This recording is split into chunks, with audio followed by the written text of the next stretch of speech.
सते की सुनहरी रश्मियों के बीच एक छोटा सा गांव था, जिसके पास एक घना जंगल फैला हुआ था। उस गांव में एक प्यारी सी बेली थी, जिसका नाम था मिंकी। मिंकी अपनी सफेद फर वाली त्वचा और हरी आंखों के लिए जानी जाती थी।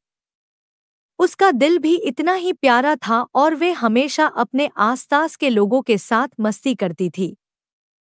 एक दिन मिंकी ने जंगल में खेलते हुए अपने दोस्तों से कहा, मैं जंगल में थोड़ी एक्सप्लोरेशन करने जा रही हूँ। दोस्तों में उसे चेता आया, ध्यान रखना मिंकी, जंगल बहुत बड़ा है और वहां खो जाना आसान है। लेकिन मिंकी ने इसकी परवाह नहीं की। बहर खुशी खुशी जंगल में दौड़ गई। जंगल की खुशोती ने मिंकी का दिल जीत लिया। पेड़ों की ऊंचाई, रंग बिरंगे फूल और चट-चौपी पक्षी, उसने कहा, मैंने अपने दोस्तों को नहीं बुलाया, अब क्या करूं? बहर घबरा गई, लेकिन उसने हिम्मत नहीं हारी। मिंकी ने सोचा, मैं अपनी सोच-बूझ का इस्तेमाल करूंगी।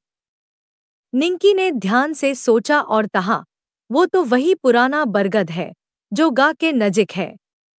कौवा मुस्कुराया और बोला, बिल्कुल सही।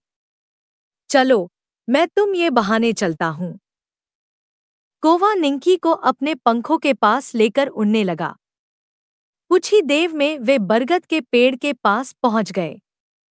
मिंकी ने खुशी खुशी कहा, धन्यवाद कौवा भैया, अब मैं अपने दोस्तों के पास वापस जा सकूंगी।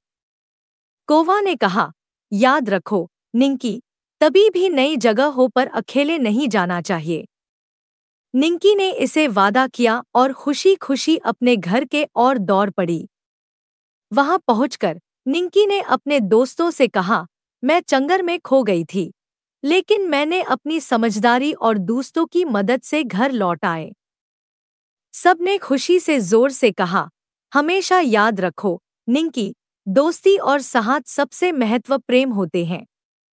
इस तरह मिंकी ने लग केवल एक उमांचे प्रभाव लिया, बल्कि यह भी सीखा कि दोस्ती और साथ हमेशा हमारे साथ होती है।